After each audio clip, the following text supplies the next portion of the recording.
कटेंगे नाम। मुख्य निर्वाचन अधिकारी ए श्रीनिवासन ने सभी जिला निर्वाचन अधिकारियों को दिए निर्देश। हरियाणा में विधायकों को घर कार के लिए मिलेगा 1 करोड़ का लोन। विधानसभा के मानसून सत्र में पास विधेयक को मिली राज्यपाल की मंजूरी। बिजली का बकाया बिल न भरने वालों पर शिकंजा कसेगा ऊर्जा विभाग। 7,700 करोड़ के बकाया बिल वसूलने के लिए ऊर्जा मंत्री अनिल विज ने बुलाई अधिकारियों की बैठक। जल्द तैयार होगी डिफॉल्टरों की रिपोर्ट। 3 अक्टूबर को कुरुक्षेत्र आएंगे केंद्रीय गृह मंत्री अमित शाह। आपराधिक कानूनों पर प्रदर्शनी का करेंगे उद्घाटन। गृह मंत्री के दौरे को लेकर सीएम नायब सैनी ने बुलाई अधिकारियों की बैठक। शाम को मंत्रियों और विधायकों से करेंगे मुलाकात। 40 दिन की पैरोल के बाद वापस सुनारिया जेल लौटा गुरमीत राम रहीम। साध्वी यौन शोषण और पत्रकार हत्या मामले में सजा काट रहा है डेरा सच्चा सौदा प्रमुख। 5 अगस्त को मिली थी पैरोल।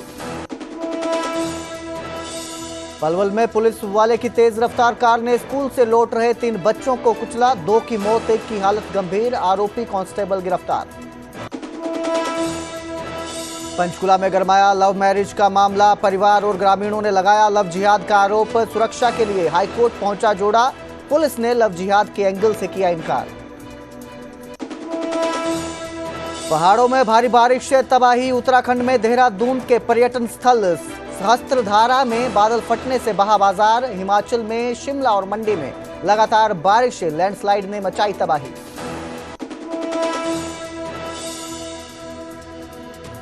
मां का भरोसा, प्यार से परोसा। इस न्यूज हेडलाइंस के प्रायोजक पतंजलि गाय का घी। मां का भरोसा, प्यार से परोसा। इस न्यूज हेडलाइंस के प्रायोजक पतंजलि गाय का घी। मां का भरोसा, प्यार से परोसा।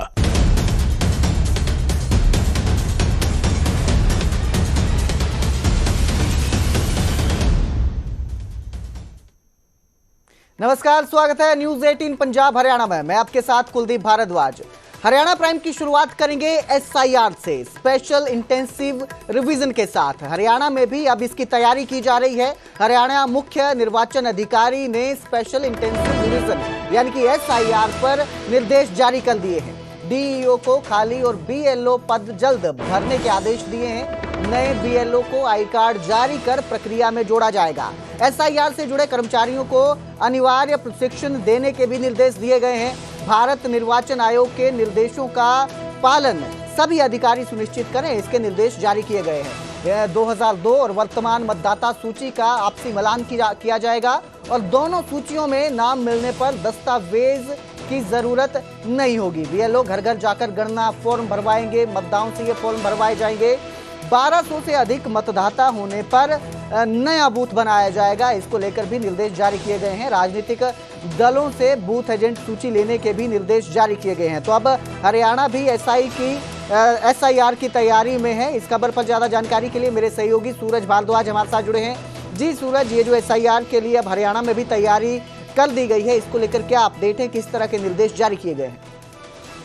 देखिए, अभी 10 सितंबर को जो इलेक्शन कमीशन ऑफ इंडिया है, उनके सभी राज्यों के जो मुख्य निर्वाचन अधिकारी हैं, उनके साथ मीटिंग ली गई थी और उस मीटिंग में इलेक्शन कमीशन ऑफ इंडिया की तरफ से सभी राज्यों को निर्देश दिए गए थे कि जो विशेष विस्तृत पुनरीक्षण जिसे एसआईआर कहा जाता है, उसको लागू करने के निर्देश दिए थे। इसको लेकर के जो हरियाणा के मुख्य निर्वाचन अधिकारी हैं ए श्रीनिवास, उन्होंने कल जो चुनाव विभाग के जो अधिकारी हैं उनसे बैठक की है। जो रजिस्ट्रेशन ऑफिसर हैं उनके साथ बैठक की है और उनको निर्देश दिए गए हैं कि 2002 में जो सूची बनी थी और अभी चुनाव से पहले पिछले साल चुनाव हुए थे, उस वक्त भी मतदाता सूची तैयार की गई थी। तो उन दोनों मतदाता सूचियों का मिलान किया जाएगा। दोनों में जिसके नंबर, जिसका वोटर का नाम होगा, उन्हें किसी तरह का सबूत देने की जरूरत नहीं होगी। लेकिन उसमें अगर कहीं पर कोई गड़बड़ पाई जाती है तो उसमें फिर उनसे सबूत उसका मांगा जाएगा, उनका पहचान मांगा जाएगा। और ये निर्देश भी दिए गए हैं कि जो अधिकारी हैं, चुनाव अधिकारी जो हैं जी, वो मतदाता के घर घर जाकर के जो है मतदाता सूची का मिलान करेंगे और जो तमाम औपचारिकताएं उसको पूरा करेंगे। और 20 अक्टूबर तक इसका तकरीबन 1 महीने का ये समय रखा गया है इस पूरी प्रक्रिया को जो है पूरा करने के लिए, और उसके बाद जो औपचारिकताएं होंगी उसको पूरा किया जाएगा। और साथ ही मुख्य निर्वाचन अधिकारी ने राजनीतिक जो दल हैं उनसे भी वो अपील की है और उनके पास भी जाएगा, और इस पूरी प्रक्रिया में उनसे भी सहयोग, उनके जो एजेंट्स हैं उनकी जानकारी भी मांगी जाएगी। और साथ के साथ आम लोगों से भी चुनाव अधिकारी ने अपील की है कि वो इस बड़ा जो एक एक्सरसाइज है, जो बड़ी प्रक्रिया है, उससे सहयोग मांगा गया है। जी बहुत बहुत शुक्रिया इस तमाम जानकारी के लिए सूरज। तो अब जो है BLO SIR की तैयारी में जाएंगे, घर घर जाकर मतगणना की जाएगी, मिलान किया जाएगा 2002 और वर्तमान सूची के जो मतदाता हैं उनका मिलान किया जाएगा, और अगर गड़बड़ी पाई जाती है तो फर्जी वोटर जो है उनका नाम लिस्ट से काट दिया जाएगा। तो वहीं हरियाणा में विधायकों को 1 करोड़ रुपए तक का लोन मिलेगा। ये लोन कार, मकान या फ्लैट बनाने के लिए दिया जाएगा। हर महीने 10,000 विशेष यात्रा भत्ता भी सरकार देगी। दोनों नए संशोधनों को लागू कर दिया गया है। राज्यपाल से मंजूरी के बाद नोटिफिकेशन जारी किया गया है। दूसरी तीसरी बार ऋण के लिए उम्र की शर्त को भी हटा दिया गया है। इसके साथ ही मरम्मत बदलाव के लिए भी 10 लाख रुपए की अतिरिक्त राशि विधायकों को मिलेगी। मॉनसून सत्र में विधानसभा में यह विधेयक पास किया गया था, जिसको अब पास कर दिया गया है। राज्यपाल ने मंजूरी दे दी है और निर्देश जारी किए गए हैं, जिसके बाद अब जो MLA हैं, जो विधायक रहते हैं, अगर वो घर या फ्लैट या फिर कार के लिए 1 करोड़ रुपए तक का लोन ले पाएंगे।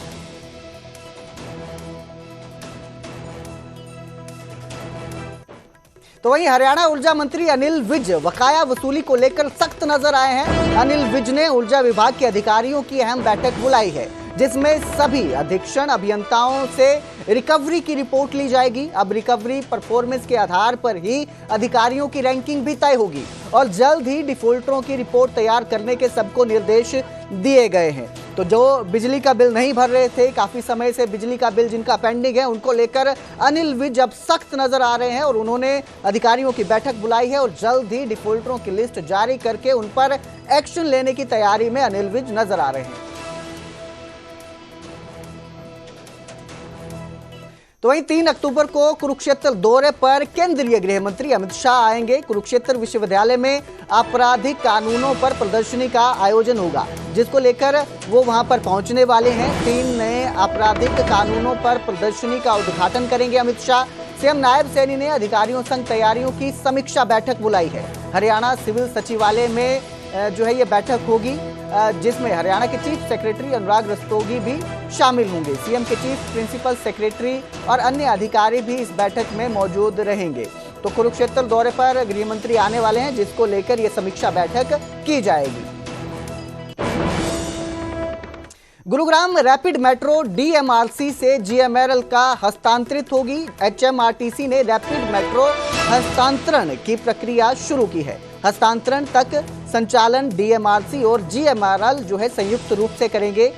मुख्य सचिव अनुराग रस्तोगी की अध्यक्षता में 62वीं बैठक आयोजित की गई थी, जिसमें चंडीगढ़ में HMRTC बोर्ड ने ये बैठक में फैसला लिया है, बड़ा निर्णय लिया गया है।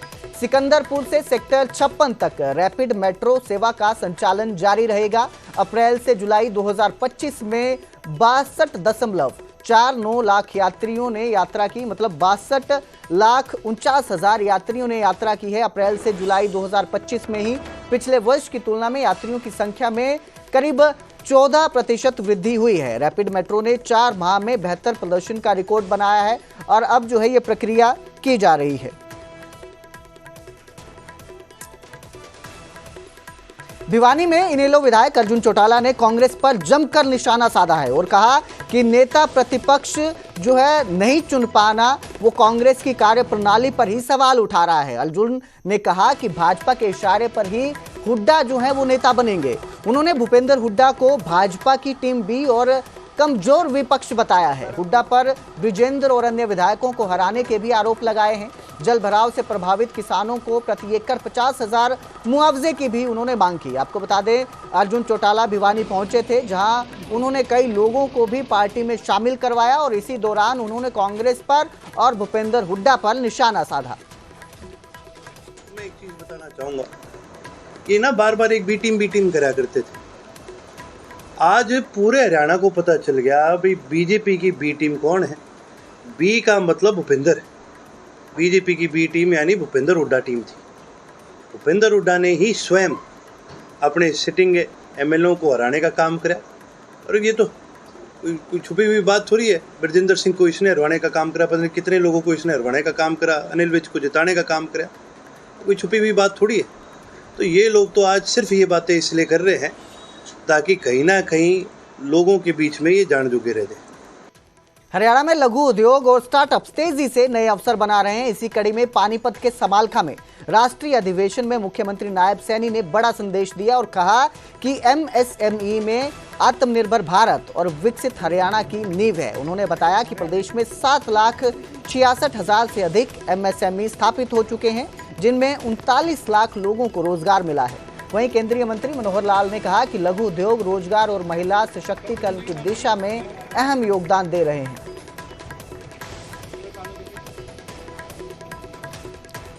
तो उधर हरियाणा के पलवल में तेज रफ्तार का कहर दिखाई दिया। पुलिसकर्मी ने गाड़ी से 3 मासूम बच्चों को कुचल दिया, जिसमें 2 सगे भाइयों की मौके पर ही मौत हो गई। एक की हालत गंभीर है। हादसे के वक्त पुलिसकर्मी नशे में धुत था। ये तीनों बच्चे स्कूल से वापस लौट रहे थे, घर आ रहे थे। 5वीं में दोनों भाई अयान और एहसान पढ़ते थे। पलवल के हथीन खंड के गांव उटावड़ का ये पूरा मामला है, जहां नशे में धुत पुलिसकर्मी ने 3 बच्चों को कुचल दिया, जिसमें 2 सगे भाइयों की मौत हो गई है। यही पुलिस वाला है, पूरी गाड़ी मोटरसाइकिल वाला हो गया भाई। दोनों के नशे में नंबर ना टाइम पे नंबर ही पुलिस वाले गाड़ी है भाई, उटावड़ में मारे हैं 3 बार। वीडियो ज्यादा से ज्यादा शेयर करिए। तुम काके नहीं भाई, यार तुम काके ले जा रहे भाई, ये वीडियो ज्यादा से ज्यादा शेयर करो भाई।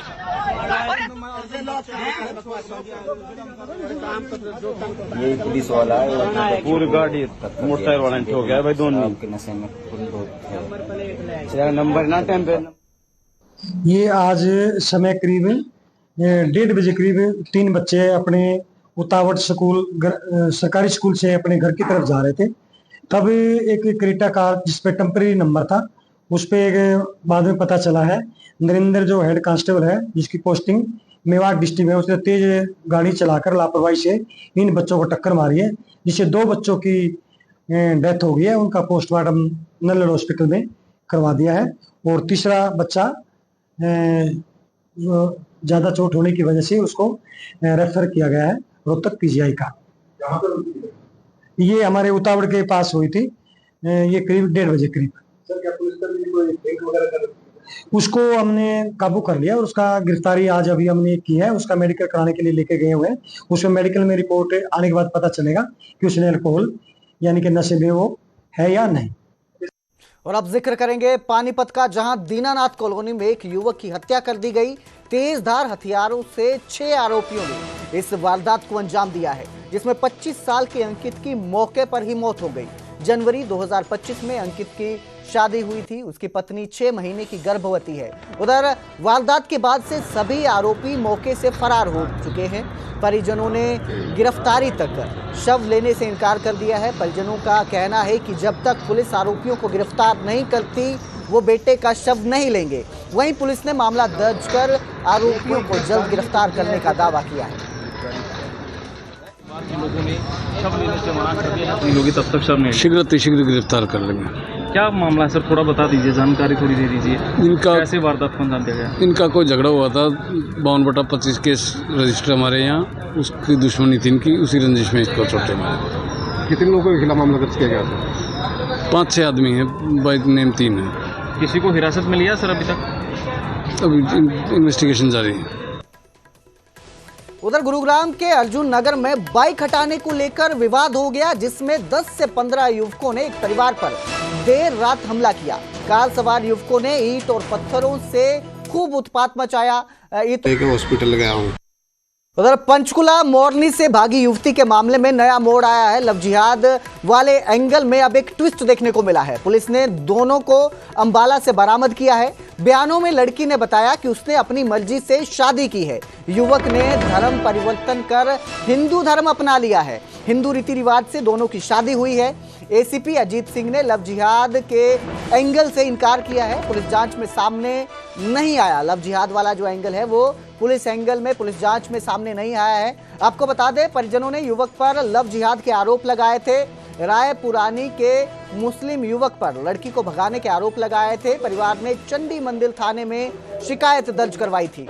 पुलिस ने लड़की के लापता होने का मामला दर्ज किया था, जिसके बाद दोनों की तलाश की गई और दोनों को बरामद किया गया। और अब इस पूरे मामले में जो लव जिहाद के आरोप लगाए जा रहे थे ये बदलते नजर आ रहे हैं। लड़के ने हिंदू धर्म अपनाया है ऐसा बताया जा रहा है और दोनों ने हिंदू धर्म के मुताबिक ही शादी की है, रीति रिवाज के हिसाब से शादी की है। पुलिस को जांच में लव जिहाद का एंगल नजर नहीं आया है। लड़की ने और दोनों ने लव मैरिज कर ली है और लड़के सलमान उर्फ लक्की ने अपना धर्म परिवर्तन करके हिंदू धर्म को उसने अपनाया है और दोनों ने हाई कोर्ट से अपनी प्रोटेक्शन की वो की है, जिनके हमने शिक्षा दे दी है इनको। और अब तक की उसमें लव जिहाद या ऐसा कुछ सामने नहीं आया है और जो होगा आगे इन्वेस्टिगेशन जारी। जो परिवार ने आरोप लगाए थे वो क्या कहा था, किस आधार पे आगे जांच पड़ी थी? परिवार ने मुस्लिम लड़के को जो इससे संबंधित रख रहा था, इस बिहाव पे परिवार ने आरोप लगाए थे भी ये मामला हो सकता है, लेकिन लड़के ने हिंदू धर्म अपना के लड़की से शादी की है और हिंदू रीति रिवाज के अनुसार शादी की है। तो अब तक ये लव जिहाद ऐसा कोई मामला हमारे आया नहीं सामने। अब तक के इन्वेस्टिगेशन से आगे जो भी होगा उसमें इन्वेस्टिगेशन प्रॉपर तरीके से की जाएगी और जैसा होगा कार्रवाई अमल में लाई जाएगी। कुरुक्षेत्र पुलिस ने बड़ी कार्रवाई करते हुए मोबाइल पर काम करवाकर फायदा कमाने के नाम पर धोखाधड़ी करने वाले गिरोह का पर्दाफाश किया है। पुलिस अधीक्षक नीतीश अग्रवाल के निर्देशन में थाना साइबर क्राइम की टीम ने राजस्थान से 4 आरोपियों को गिरफ्तार किया है। आरोपियों की पहचान महिपाल, सचिन, सुनील और राहुल के रूप में हुई है। पुलिस का कहना है कि आरोपियों से पूछताछ जारी है और उम्मीद है कि पूछताछ के दौरान और भी खुलासे हो सकते हैं।